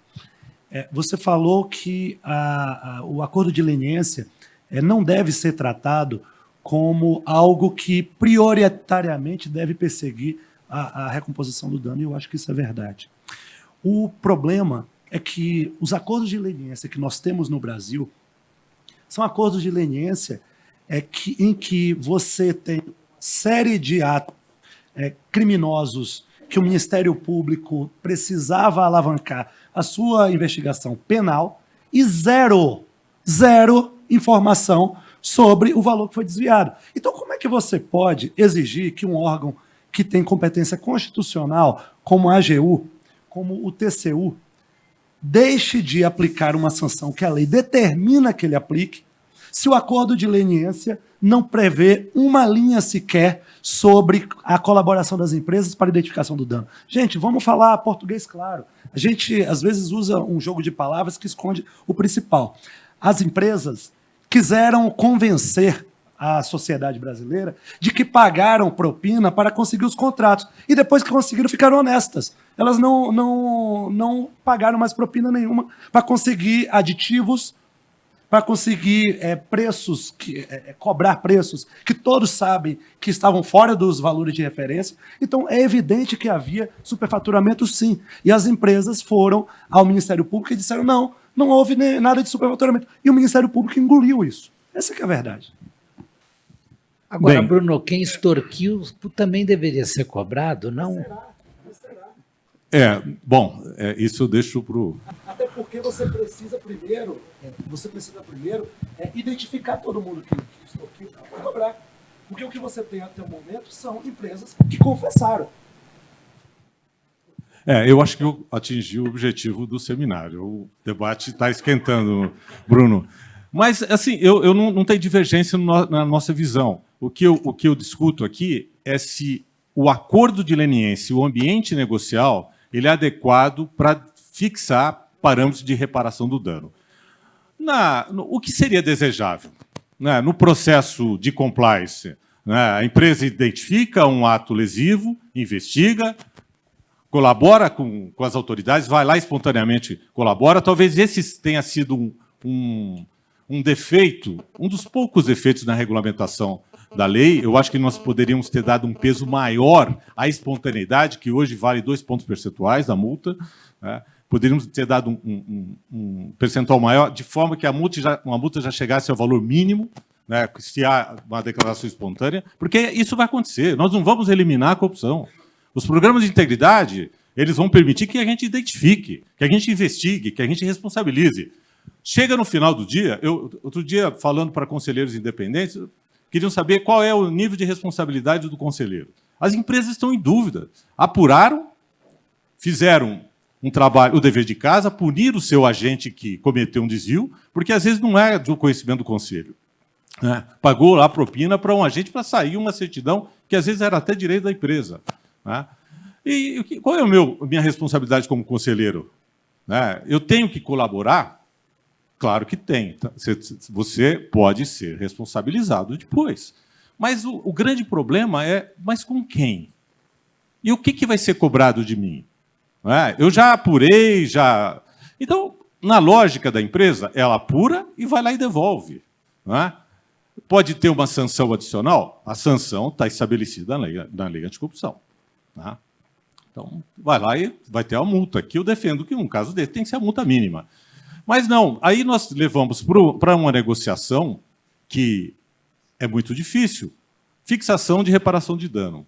E aí vem uma outra discussão, o que é dano, como calcular dano erário, uma coisa que a gente não tinha tradição. Nós não tínhamos tradição de tomadas de conta especial, de ações de improbidade contra as empresas, e estamos começando agora. Né? E a minha preocupação sempre é em que a gente tenha o mínimo de racionalidade na fixação desses parâmetros. Eu concordo com o Bruno, que em algumas situações a alienação do controle pode ser a solução a ser buscada. Mas, olhando para frente, é importante construir um sistema e um modelo que se sustente, que estimule o comportamento ético, que estimule a apuração de desvios e a reparação espontânea do dano por parte da empresa. E, infelizmente, o modelo hoje é tão irracional e pouco confiável do ponto de vista da segurança jurídica, que as empresas acabam optando de apurar e vamos esperar para ver o que acontece. Não é um cenário desejável. Eu penso que seria possível construir esse caminho. O que eu falo aqui talvez tenha uma ponta solta, que, em especial, é a declaração de inidoneidade do Tribunal de Contas. Mas, poxa, se eu fiz um acordo no âmbito administrativo, a administração fez um acordo com a empresa. Tem um processo de apuração de dano que pode transitar, e é direito da empresa questionar o valor que a administração está colocando, até judicialmente. Uma tomada de conta especial, nós sabemos muito bem disso. Cito aqui o exemplo de Passadina, em que a CGU fez um trabalho fantástico e apurou lá um valor de prejuízo. O tribunal tinha um valor diferente. O Ministério Público pode ter outro valor. A Petrobras pode entender que aquele valor não existe. Então, nós precisamos ter um pouco mais de racionalidade nisso, sob pena de apontarmos, criarmos novas teses do que é, por exemplo, o dano erário, num ambiente que acabou de ser consolidado como uma ação imprescritível, né? E que, daqui para frente, ninguém mais está seguro, nenhum de nós. Inclusive eu, que já fui administrador público, né? A gente não sabe, eu posso estar sujeito a uma ação de improbidade pedindo reparação de algum erro que eu possa ter cometido há 15, 20, 30 anos atrás. Era isso. Se me permite só uma palavra, eu só queria colocar uma coisa, porque a gente, enfim, no dia a dia, a gente se depara com isso muito. Tem casos que eu acho que o Brasil é muito especialista em vender, pôr dificuldades para vender facilidades. E tem casos claros, para mim, que assim, poxa, eu não estou tendo um dano claro, na verdade eu não estou causando, eu estou pagando justamente para ter um benefício que seria legítimo meu. Né? Então, assim, é a mesma coisa que o cara fala, olha, para você ter o teu abatimento do imposto de renda aqui, você vai ter que pagar uma propina. E qual foi o dano que eu causei ao Estado? É difícil de você fazer esse paradigma, né? Mas eu acho que a gente, claramente, quando tem regras claras, eu acho que ajuda todo mundo. O grande problema, só para complementar, aqui, Márcio, se me permite, é que se você foi ao Ministério Público, no DOJ, ou na SEC, falou, olha, eu causei esse prejuízo, como é que fica a autoridade pública brasileira dizendo, não, eu concordo que esse não foi um prejuízo. Você declarou que causou aquele dano à administração. Então, essa discussão tem que ter um pouco mais de racionalidade. E, para concluir, nós não podemos subverter a ordem do interesse. O interesse da empresa, na minha leitura, ele tem que prevalecer em relação ao interesse do administrador da empresa. Ministra Grace, eu agradeço muito a sua presença. A senhora está sendo chamada, o trabalho a chama. Eu espero que na próxima vez nós estejamos juntos de novo. Muito obrigado, hein?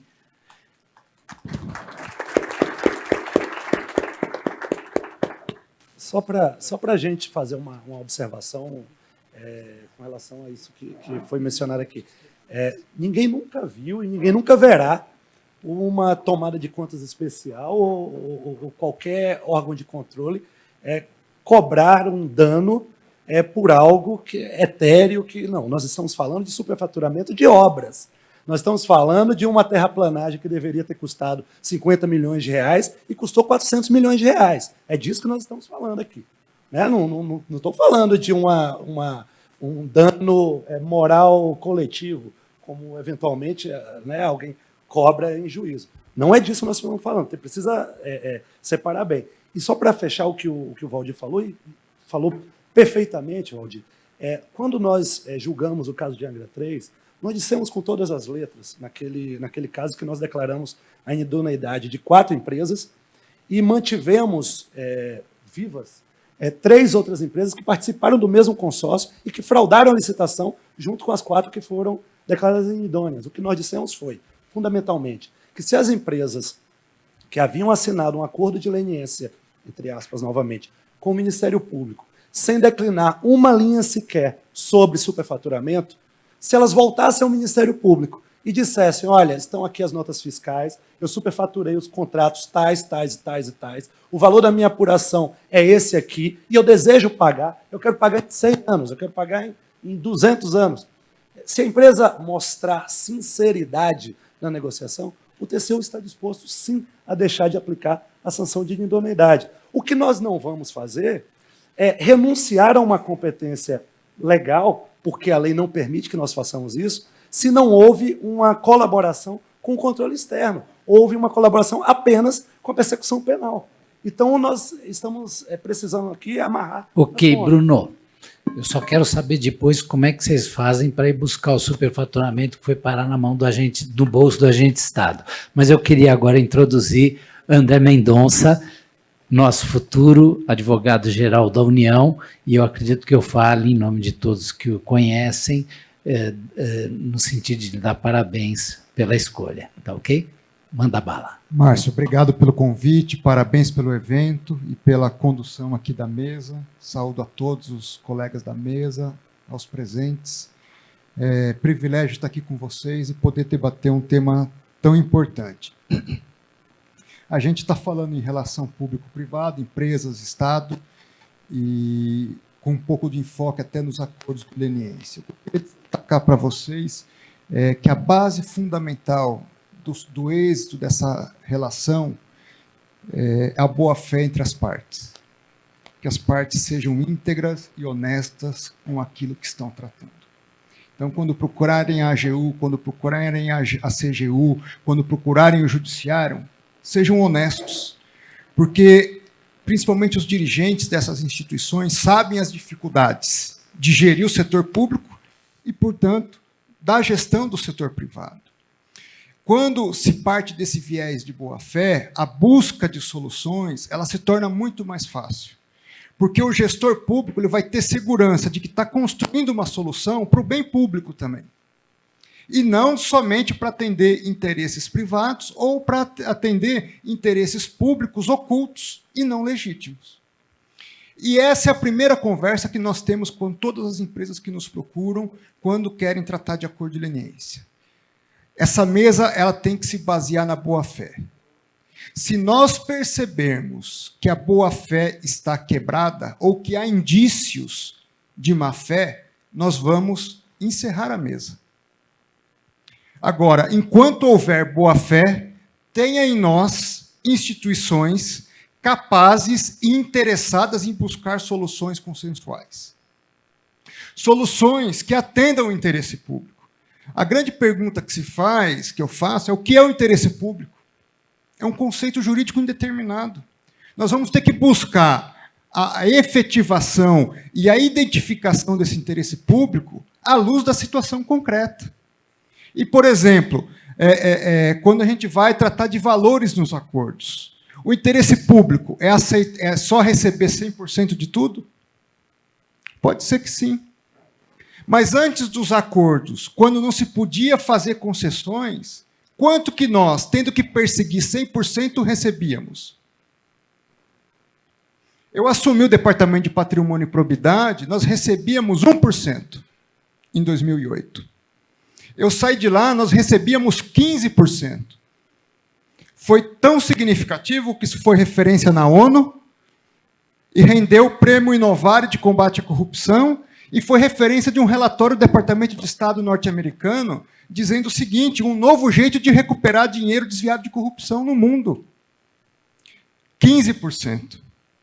Quanto que nós estamos recebendo agora nos acordos de leniência, Márcio? Dá um chute. Acredito que não chegue a 15%. No mínimo 70%. Fazendo concessões de 30%. E aí você fez a pergunta, e esses outros 30%? Para onde vão?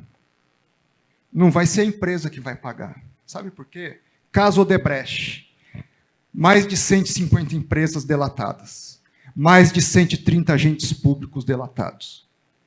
A AGU e a CGU e o TCU, agora nós temos a responsabilidade de, ao virar a página da empresa, ir atrás desses agentes, ir atrás dessas outras empresas delatadas. O que eu quero dizer com isso é que nós podemos chegar a mais de 100% de recuperação, fazendo concessões. E como que nós fazemos concessões em tudo? Não. A lei é clara ao dizer os parâmetros da multa da lei anticorrupção. O decreto regulamenta. E nós, na medida da colaboração da empresa, vamos fazer concessões. Uma empresa que vem e delata um ilícito que ninguém sabia, ela merece um tratamento de redução, se não integral, quase integral. Uma lei que delata algo que eu já sabia em parte, ela vai ter que ter uma redução menor do valor da multa que ela vai ter que pagar. E na questão do dano, nós perguntamos 10 vezes à empresa: houve dano? Houve sobrepreço? A empresa diz não. Nós fomos à Petrobras. Petrobras, houve dano, houve sobrepreço? Petrobras diz não. No TCU não tem uma condenação transitada em julgado. A AGU e a CGU editaram um regulamento que, se tiver condenação transitada em julgado no TCU, nós vamos considerar. Então a empresa diz não, e nós não temos elementos concretos. E o ministro Valdir está certíssimo ao dizer que o acordo de leniência não é um instrumento jurídico para apuração de dano. E nós dissemos para a empresa, o instrumento jurídico é tomada de contas especial. E ao assinar o acordo conosco, a única hipótese da AGU processar a empresa é se o TCU condená-la por sobrepreço. Então, tudo bem, empresa, não houve? Não houve. O TCU tem a prerrogativa. Se o TCU condenar, nós vamos te executar. Mas mais que isso, se não era simplesmente um exercício do direito de defesa, mas você sonegou, omitiu dolosamente informações, esse acordo vai estar rescindido, você vai ser automaticamente declarado inidôneo e perde os benefícios de concessões que nós fizemos a você no curso da negociação. O acordo de leniência é o instrumento jurídico com maior capacidade no Brasil de prevenção e combate à corrupção, fazendo-se concessões. E a propina? Desconto zero. É um custo ilícito inserido no contrato que se considera um dano presumido. Tem desconto na propina? Não tem. 0% de desconto. Nós já recusamos acordos porque a empresa falou: eu não tenho capacidade de pagar o valor da propina. Então, você vai seguir o processo de responsabilização. Ou eu não quero pagar o valor da propina de sobrepreço, que a gente já tem apurado, você vai sofrer o processo de responsabilização. E sabe por que nós estamos entrando com 70% de recuperação no mínimo? Justamente para não gerar um desequilíbrio entre quem colabora e quem não colabora. Porque quem praticou e quem não praticou corrupção, digo, não vai haver desequilíbrio entre quem praticou corrupção e colabora e quem não praticou a corrupção. Porque quem não praticou a corrupção fica com o lucro do acordo, do contrato que ele tem com a administração pública. Mas quem está celebrando o acordo conosco está devolvendo um percentual significativo do seu lucro. Nenhuma empresa relacionada à Lava Jato assinou acordo conosco, ou vai assinar acordo conosco, entregando menos do que 70% do seu lucro. Por isso que eu digo que é no mínimo 70%. E nós estamos indo na contabilidade das empresas, pedindo auditorias independentes para a identificação desses valores. Por isso, o CGU e a AGU têm muita tranquilidade e serenidade do trabalho que estão fazendo. E no âmbito da integridade, o que nós estamos fazendo? Acordo do Odebrecht, durante todo o prazo de vigência do acordo, ela vai estar submetida a inspeções semestrais no âmbito da implementação e execução dos seus programas de integridade. Se o seu programa é sério, se o canal de ouvidoria é sério, se estão apurando adequadamente os ilícitos que foram reportados ou identificados, se estão dando treinamento para os seus funcionários. Na verdade, essas empresas agora, elas estão formando uma parceria na prevenção e no combate à corrupção, porque elas estão assumindo compromissos onerosos, com programas onerosos de integridade. Não é barato. Vocês sabem que não é barato. Isso está embutido no valor do acordo. Isso é considerado no valor do acordo. Vão estar submetendo as suas contabilidades. A CGU não tem poder de fiscalizar a empresa, mas por força do acordo, as suas contabilidades vão poder ser verificadas. E elas não querem mais, Márcio, que empresas no mercado atuem em posição de desigualdade com elas. Então, elas serão as primeiras a virem nos comunicar se alguma empresa concorrente está agindo de forma desleal. Nós estamos, através desse instrumento, recuperando mais dinheiro, obtendo mais identificação de pessoas que participaram desses ilícitos, e nós estamos gerando uma cultura de integridade empresarial nessa relação Estado-setor privado. O que eu digo aqui em nome da CGU, o ministro Wagner vai estar aqui, vai poder falar um pouco mais, é que a CGU hoje está de portas abertas para todas aquelas empresas que, de boa fé, a procurarem e assumirem o compromisso de dizer a verdade. Cientes que, se essa boa-fé, durante o processo, ou após a realização do acordo, for identificada que foi quebrada, a empresa ou não vai realizar o acordo, ou perderá os benefícios do acordo celebrado. Hoje, já 39 empresas procuraram a CGU. Nós já extrapolamos a Operação Lava Jato. Hoje, o grande número de empresas são empresas não familiares, com programas de integridade que foram capazes de identificar ilícitos e que querem reportar ao Estado. E que estão demitindo essas pessoas que praticaram esses ilícitos e que querem contribuir com esse padrão de integridade. Então, fica aqui a nossa palavra e o nosso convite. Vamos trabalhar coletivamente, principalmente CGU e AGU, que já tem feito. Dissemos e continuaremos a dizer para o Ministério Público que estamos à disposição para fazer os acordos em conjunto, para gerar segurança, maior segurança jurídica, e trabalhar com todas as instituições que querem construir,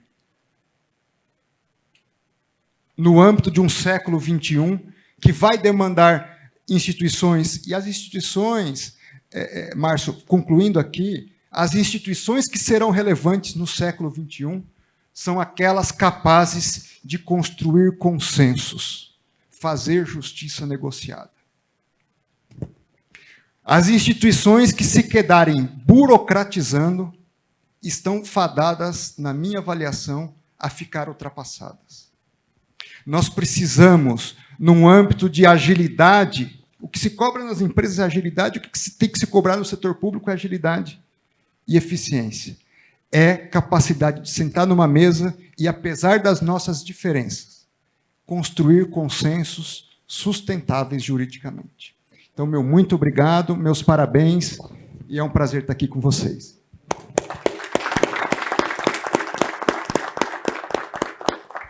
Muito obrigado, André. Então, agora, rapidamente, sem delongas, Igor Tamazauskas, advogado. Boa tarde a todos. Depois de tantas vozes abalizadas sobre o tema, quase me resta pouco a falar aqui sobre esse tema aqui que envolve as empresas, a relação das empresas com o Estado.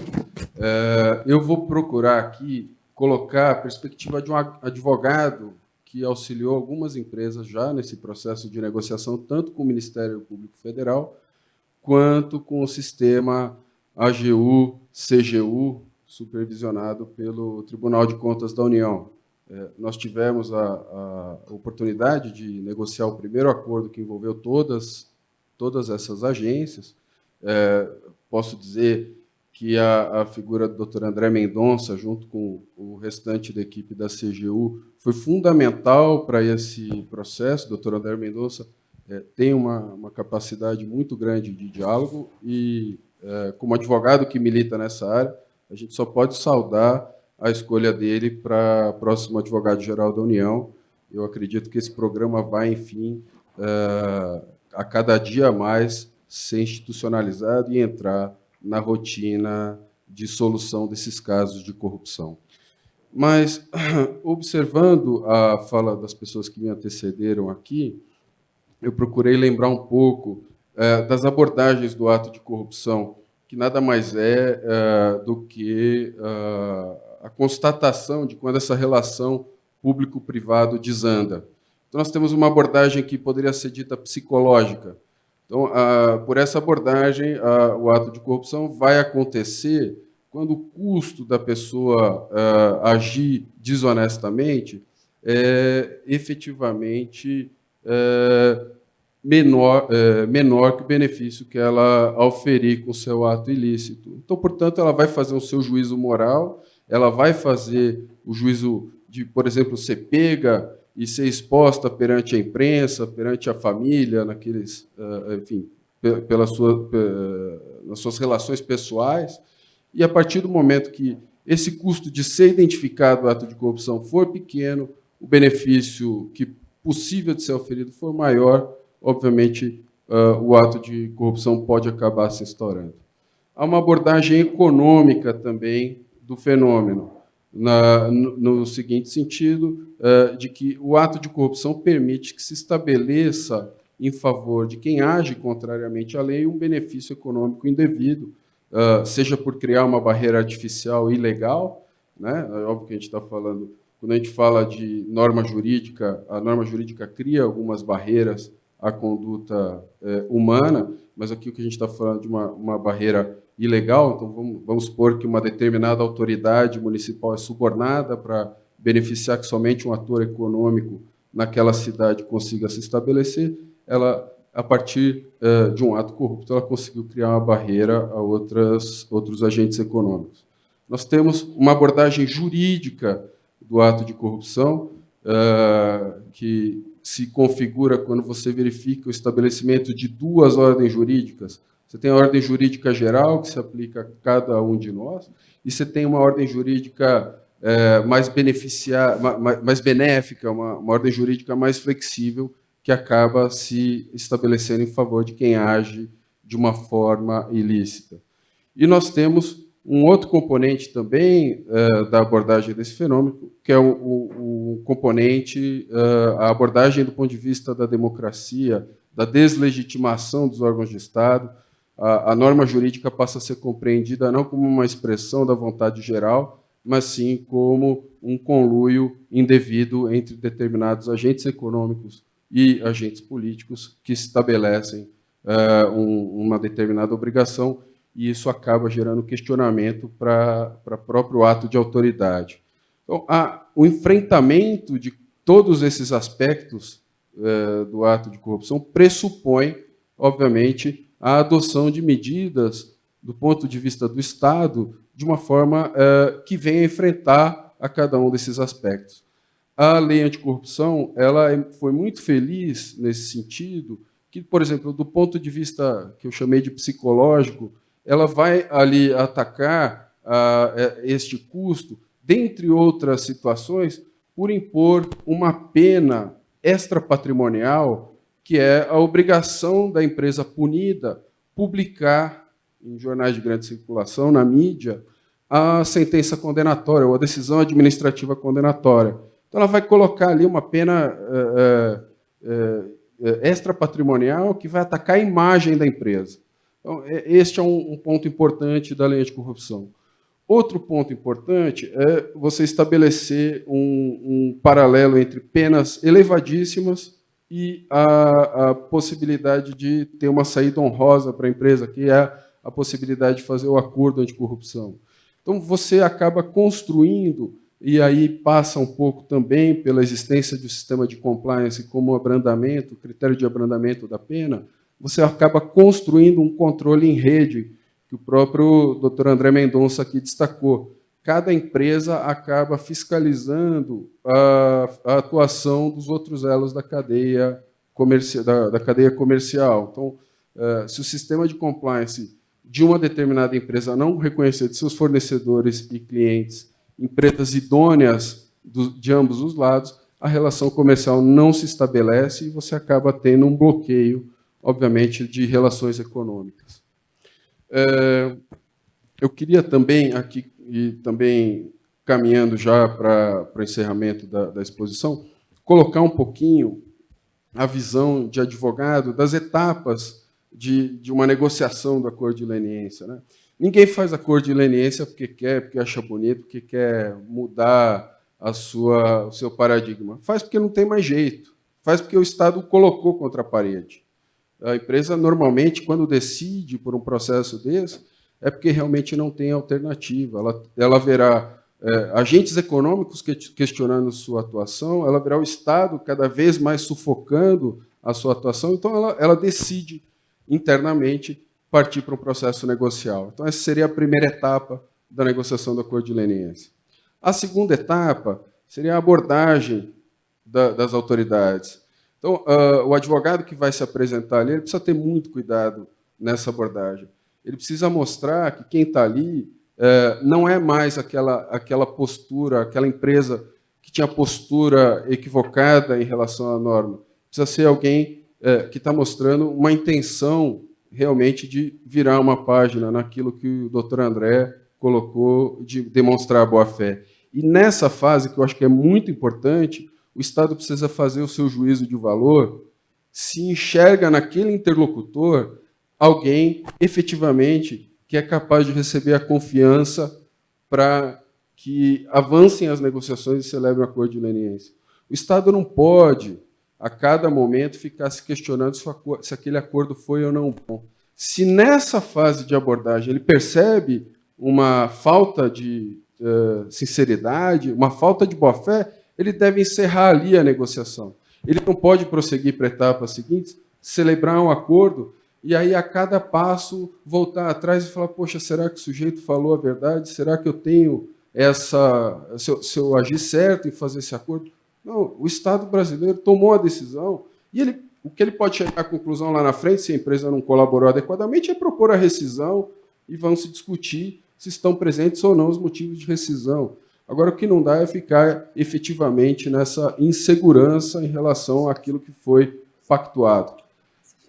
O que seria a terceira etapa de negociação, portanto, ultrapassada essa avaliação de conveniência de se celebrar o acordo, aí, obviamente, são esses passos de abertura de uma mesa de negociação, e aí CGU e AGU, ao meu ver, foram muito felizes em estabelecer uma blindagem institucional através daquela portaria interministerial que se coloca a negociação realizada por técnicos de carreira, segundo parâmetros bastante claros, bastante objetivos, de forma a blindar de possíveis interferências políticas.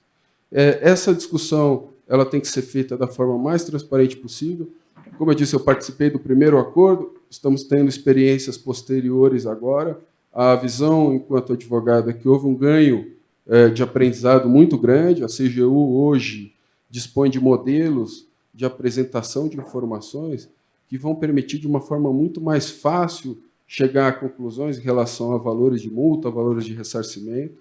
Então, esta é uma fase também bastante importante da negociação, e nós, enquanto profissionais de direito, que não fomos treinados para isso, o profissional de direito no Brasil é treinado para a litigância, não para a negociação, nós temos que superar esse vício de formação para poder, como a gente costuma usar nesses processos de negociação, calçar o sapato alheio, entender a posição da autoridade e tentar chegar a um consenso.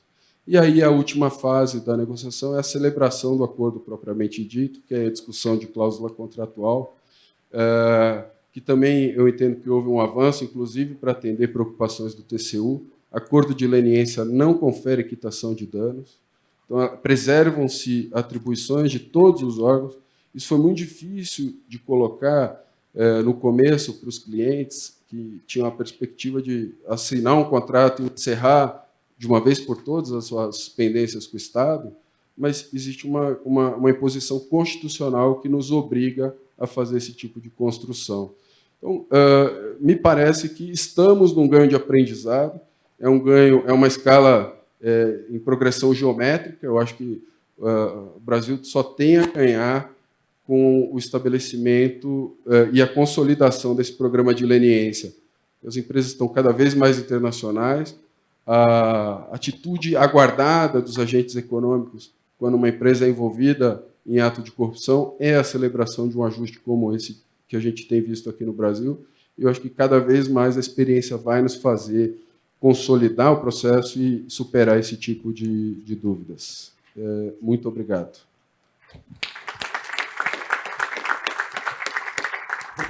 Eu falava da assimetria, não é? Estado-cidadão. Foi aqui meticulosamente cuidado para que tivesse representantes em igual número da iniciativa privada e do Estado. Mas teve um agente do Estado aqui, não é? Que usurpou a maior parte do tempo. Bruno. Todo mundo percebe, Bruno. Bom, nós vamos emendar, porque já invadimos o tempo da mesa seguinte. André, Emir, Bruno, Igor, Valdir Simão, muito obrigado. Vocês foram ótimos. Muito obrigado.